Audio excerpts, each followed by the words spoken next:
प्यारे बच्चों, आज हम रुचिरा तृतीयो भाग्य कक्षा 8 की संस्कृत की पाठ्य पुस्तक के 5वें पाठ कंटकीन एवं कंटकम का अभ्यास करेंगे। अभ्यास का सबसे पहला प्रश्न है, एक पदेन उत्तरम लिखत। एक पद में उत्तर लिखें। व्याधस्य नाम किमासीत। शिकारी का नाम क्या था? चंचलः। चंचलः व्याघ्रम कुत्र दृष्टवान। चंचल ने बाघ को कहाँ देखा? तो उत्तर क्या होगा? जाले यानी कि जाल में। कस्मयी किमपि अकार्यम न भवति। किसके लिए कुछ भी गलत नहीं होता है? क्षुधार्थाय यानी कि भूख के लिए कुछ भी गलत नहीं होता है। बद्री गुल्मा नाम पृष्ठे का नीलीना आसीत। बेरी की झाड़ियों के पीछे कौन छिपी हुई थी? लोमशिका लोमड़ी। सर्वः किम समीहते। सब क्या चाहते हैं? स्वार्थम सभी स्वार्थ चाहते हैं। निःसहायो व्याधः किम याच्यत। निस्सहाय शिकारी क्या मांगता है या किस चीज़ की याचना करता है? तो उत्तर होगा प्राण भिक्षाम, प्राणों की भिक्षा। दूसरा प्रश्न है, पूर्ण वाक्येन उत्तरत। पूर्ण वाक्य में उत्तर दें। चंचलेन वने किम कृतवान। चंचल ने वन में क्या किया? चंचलेन वने जालम विस्तारितम। चंचल ने वन में जाल फैला दिया। व्याघ्रस्य पिपासा कथम शांता अभवत। बाघ की प्यास कैसे शांत हुई थी? व्याघ्रस्य पिपासा नद्याः जलम पीत्वा शांता अभवत। बाघ की प्यास नदी का जल पीकर शांत हो गई थी। जलम पीत्वा व्याघ्रः किम अवदत्। जलम पीत्वा व्याघ्रम अवदत् सांप्रतम बुभुक्षो अस्मि इदानीम अहम त्वम खादिष्यामि। जल पीकर बाघ बोला, सांप्रतम बुभुक्षो अस्मि यानी कि अब मैं भूखा हूँ। इदानीम अहम त्वम खादिष्यामि, अब मैं तुम्हें खाऊंगा। चंचलः मातृस्वसः इति काम संबोधितवान। चंचल ने मौसी कहकर किसे संबोधित किया? चंचलः मातृस्वसः इति लोमशिकाम संबोधितवान। चंचल ने मौसी कहकर लोमड़ी को संबोधित किया। जले पुनः बद्धम व्याघ्रम दृष्ट्वा व्याधा किम अकरोत्। जाल में फिर से बंधे हुए बाघ को देखकर शिकारी ने क्या किया था? जाले पुनः बद्धः व्याघ्रः दृष्ट्वा व्याधः प्रसन्नः भूत्वा गृहं गतवान। जाल में फिर से बंधे हुए बाघ को देखकर शिकारी प्रसन्न होकर अपने घर की ओर लौट गया। प्रश्न 3, अधोलिखितानि वाक्यानि कः का कम काम प्रति कथ्यति। नीचे दिए गए हुए वाक्य किसने किसके प्रति कहे हैं, हमें ये बताना है। उदाहरण दिया गया है, इदानीम अहम त्वम खादिष्यामि, अब मैं तुम्हें खाऊंगा। प्रस्तुत वाक्य बाघ ने शिकारी के प्रति कहा था, तो उत्तर क्या होगा? व्याघ्रः व्याधम। कल्याणम भवतु ते, तुम्हारा कल्याण हो। प्रस्तुत वाक्य बाघ ने शिकारी के प्रति कहा था, तो उत्तर क्या होगा? व्याघ्रः व्याधम। जनाः मयि स्नानं कुर्वन्ति, लोग मुझ में स्नान करते हैं। प्रस्तुत वाक्य नदी के जल ने शिकारी से कहा था, तो उत्तर क्या होगा? नदी जलम और व्याधम। अहम तव कृते धर्मम आचारितवान त्वया मिथ्यम भणितम। मैंने तुम्हारे लिए धर्म का आचरण किया और तुमने मुझसे झूठ बोला। प्रस्तुत वाक्य शिकारी ने बाघ के प्रति कहा था, तो उत्तर क्या होगा? व्याधः व्याघ्रम। यत्र कुत्रपि छेदनम कुर्वन्ति, जहाँ कहीं से भी काट देते हैं। प्रस्तुत वाक्य वृक्ष ने शिकारी के प्रति कहा था, तो उत्तर क्या होगा? वृक्षः व्याधम। संप्रति पुनः पुनः कूर्दनम कृत्वा दर्शया। संप्रति का अर्थ होता है अब बार बार कूद कर दिखाओ। प्रस्तुत वाक्य लोमड़ी ने बाघ के प्रति कहा था, तो उत्तर क्या होगा? लोमशिका व्याघ्रम।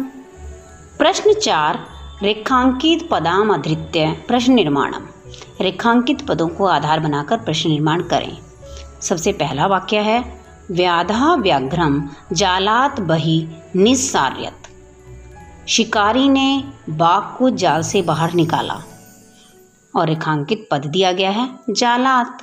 जालात पंचमी विभक्ति एकवचन में है, तो प्रश्न निर्माण में हम इसके स्थान पर क्या लिखेंगे? जी हाँ, कस्मात्।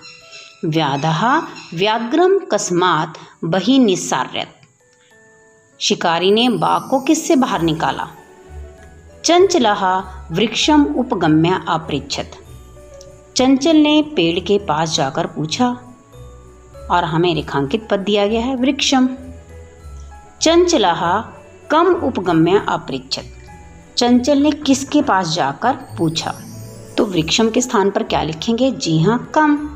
व्याघ्रः लोम शिकायै निखिलां कथा नैवेद्यत्। बाघ ने सारी कथा लोमड़ी को बता दी। प्रश्न निर्माण के लिए पद दिया गया है लोम शिकायै। लोम शिका एक स्त्रीलिंग पद है और यहाँ पर चतुर्थी विभक्ति एकवचन का प्रयोग किया गया है, तो इसके स्थान पर क्या आएगा? कस्यै। व्याघ्रः कस्यै निखिलां कथां नैवेद्यत्। बाघ ने सारी कथा किसे बताई? मानवः वृक्षाणां छायां विरमन्ति। मनुष्य वृक्षों की छाया में विश्राम करते हैं।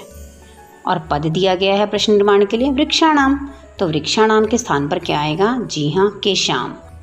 मानवः केशां छायां विरमन्ति। मनुष्य किनकी छाया में विश्राम करते हैं?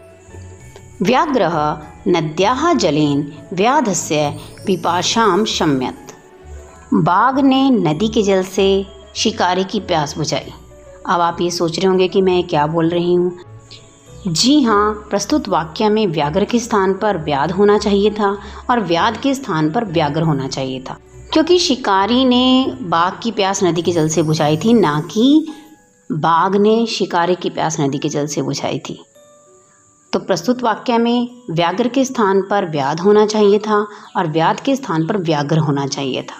सही वाक्य इस प्रकार से होगा, व्याधः नद्याः जलेन व्याघ्रस्य पिपासां शम्यत्। शिकारी ने नदी के जल से बाघ की प्यास को बुझाया। अब हमें करना है इस वाक्य का प्रश्न निर्माण, और प्रश्न निर्माण के लिए हमें पद दिया गया है नद्यः, तो नद्यः के स्थान पर क्या आएगा? जी हाँ, कस्यः। व्याधः कस्यः जलेन व्याघ्रस्य पिपासां शम्यत्। शिकारी ने किसके जल से बाघ की प्यास बुझाई? प्रश्न 5, मंजूषातः पदानि चित्वा कथां पूरयत्। मंजूषा से पदों को चुनकर कथा को पूरा कीजिए। और पद दिए गए हैं वृद्धः। वृद्धा का अर्थ होता है बूढ़ा।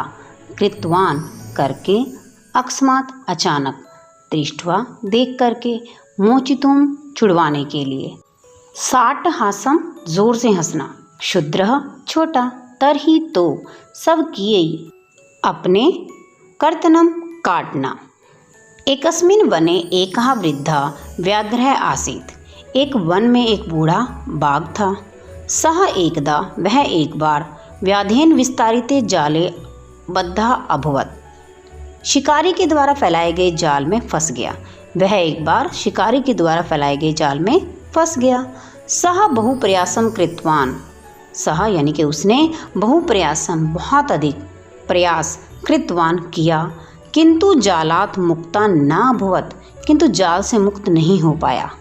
अकस्मात् अचानक ही, तत्र एक है, वहाँ पर एक, मूषकः समागच्छत्, एक चूहा आ गया। बद्धं व्याघ्रं दृष्ट्वा, बंधे हुए बाघ को देखकर, सः तम अवदत्, वह उससे बोला, अहो भवान जाले बद्धा। अरे तुम जाल में फंस गए हो।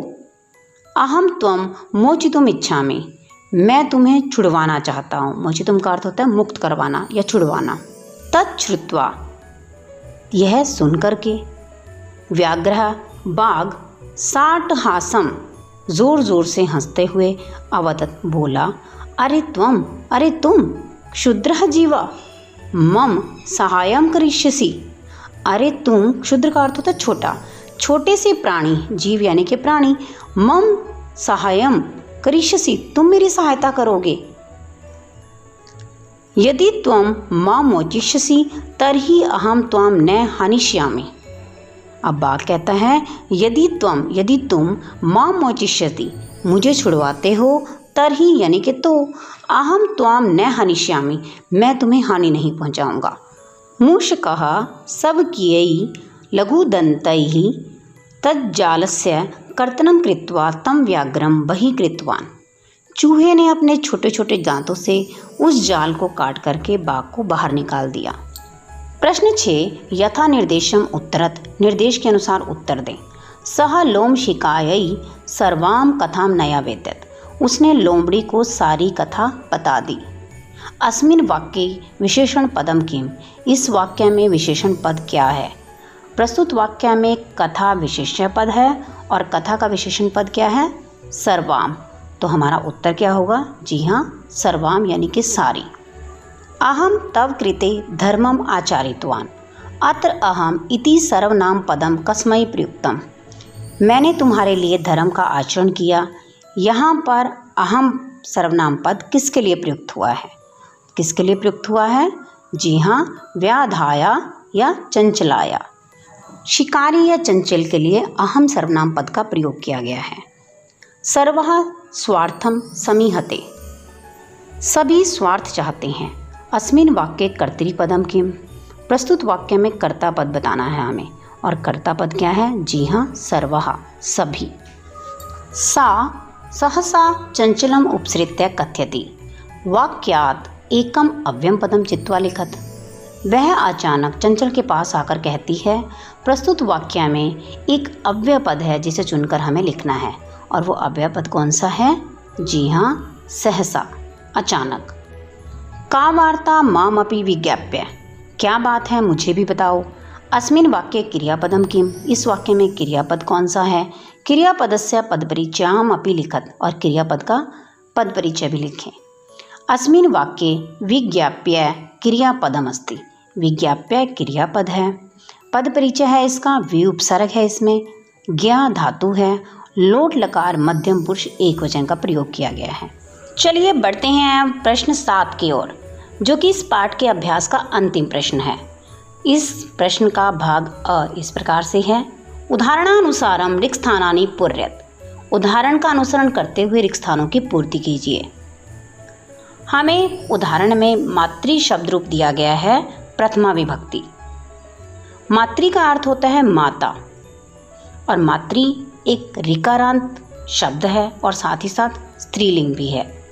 मातृ शब्द को ऋकारांत इसलिए कहा जाता है क्योंकि मातृ शब्द का अंतिम वर्ण रि यानी कि ऋकार है। मातृ शब्द प्रथमा विभक्ति, एक वचन में बनेगा माता, द्विवचन में मातारौ, और बहुवचन में होगा मात्रः। इस उदाहरण का अनुसरण करते हुए हमें स्वश्री शब्द की प्रथमा विभक्ति बनानी है। अब स्वश्री का अर्थ होता है मौसी, और स्वश्री शब्द भी स्त्रीलिंग भी है, और स्त्रीलिंग होने के साथ साथ ऋकारांत भी है, इसीलिए इसकी भी विभक्तियाँ मातृ शब्द रूप के समान ही चलेंगी। स्वश्री प्रथमा विभक्ति, स्वसा एक वचन में होगा, स्वसारौ द्विवचन में होगा, और स्वसारः बहुवचन में होगा। उसके बाद हमें दिया गया है मातृ तृतीय विभक्ति, एक वचन में होगा मात्रा, द्विवचन में होगा मातृभ्याम, और बहुवचन में होगा मातृभिः। स्वश्री तृतीय विभक्ति, स्वसा एक वचन, स्वश्रीभ्याम द्विवचन, स्वश्रीभिः बहुवचन। अब हमें दिया गया है स्वश्री सप्तमी विभक्ति। अब तक तो हम मातृ की विभक्तियों को देखकर स्वश्री की विभक्तियां बना रहे थे, अब हम स्वश्री की विभक्ति का अनुसरण करते हुए मातृ की विभक्ति बनाएंगे। अंतर कुछ नहीं है, दोनों ही ऋकारांत शब्द भी हैं और साथ ही साथ स्त्रीलिंग भी हैं। स्वश्री सप्तमी विभक्ति, स्वश्री सप्तमी विभक्ति, एक वचन में होगा स्वसरी, द्विवचन में होगा स्वस्रहु, बहुवचन में होगा स्वश्रीषु। मातृ सप्तमी विभक्ति, एक वचन में होगा मातरि, द्विवचन में होगा मातरहु, और बहुवचन में होगा मातृषु। स्वश्री षष्ठी विभक्ति, एक वचन में होगा स्वसुहु, द्विवचन में होगा स्वस्रहु, और बहुवचन में होगा स्वश्री नाम। मातृ षष्ठी विभक्ति, मातुहु एक वचन में, मातृहु द्विवचन में, मातृनाम बहुवचन में होगा। प्रश्न 7 भाग 2 धातुम प्रत्ययम च लिखत। धातु और प्रत्यय लिखिए। प्रस्तुत प्रश्न में हमें दिए गए पद की धातु और प्रत्यय बताने हैं। यथा गंतुम। गंतुम पद में गम धातु है और प्रत्यय कौन सा है? जी हाँ, तुमन प्रत्यय। जब भी किसी पद के अंत में आपको तुम नजर आए, इसका मतलब वहाँ कौन सा प्रत्यय है? जी हाँ, तुमन प्रत्यय। और तुमन प्रत्यय का प्रयोग के लिए के अर्थ में किया जाता है। तुमन प्रत्यय का तुम शेष बचता है। द्रष्टुम। द्रष्टुम पद में धातु है दृश्य और प्रत्यय है तुमन। करणीय। करणीय पद में क्री धातु है और अनियर प्रत्यय है। अनियर प्रत्यय का प्रयोग योग्य के अर्थ में होता है। करणीय शब्द का अर्थ है करने योग्य। पातुम। पातुम पद में पा धातु है और तुमन प्रत्यय है, यानी कि पीने के लिए। खादितुम। खाद धातु और तुमन प्रत्यय, खाने के लिए। कृत्वा। कृत्वा पद में क्री धातु है और कत्वा प्रत्यय है।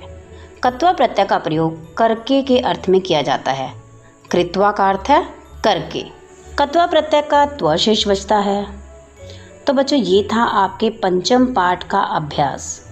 आशा करती हूँ कि अब आपको ये अभ्यास अच्छी प्रकार से समझ आ गया होगा। जल्द मिलेंगे एक और नई वीडियो में एक और नए टॉपिक के साथ। तब तक के लिए take care and bye bye.